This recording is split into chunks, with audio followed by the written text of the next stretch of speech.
অনেক আগে আমাদের যারা সিনিয়র তারা তো এই গানটা শুনেছেন, তাই না? এ খাঁচা ভাঙবো আমি কেমন করে, গানটার কথা মনে আছে? হ্যাঁ, আমরা সবাই একটা খাঁচায় আছি, ভিতরের আকুতিটা হতে হবে এই খাঁচাটা আমি ভাঙবো কেমন করে। আমি খাঁচার মধ্যে থেকে বশ্যতা স্বীকার করব, নাকি খাঁচা ভাঙার জন্য ভিতরে প্রেরণা তৈরি করব? এই প্রেরণা তৈরি করার ক্ষেত্রে চারণের ভূমিকা কী হবে? চারণ গোটা পৃথিবীর মানব জাতির ক্রিয়েটিভ ফ্যাকাল্টি যা যা আছে সেটাকে যেমন একদিকে ধারণ করার চেষ্টা করবে, এই সমাজের সবচেয়ে অবহেলিত মানুষটা যদি চা বাগানের শ্রমিক হয়, যদি সে গৃহকর্মী হয়, যদি সে একজন সুইপার হয়, সবচেয়ে অবহেলিত এবং সবচেয়ে প্রয়োজনীয় মানুষ, যদি সুইপাররা না থাকে এই সমাজটা পরিচ্ছন্ন থাকবে না।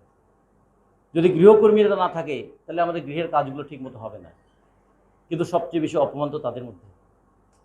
পায়ের জুতাটা ঠিকঠাক মতো না থাকলে আমি শুধু হাঁটতে পারি তা না, হাঁটতে পারবো না তা নয়, আমার তো সোশ্যাল স্ট্যাটাসেরও সমস্যা হয়ে যায়।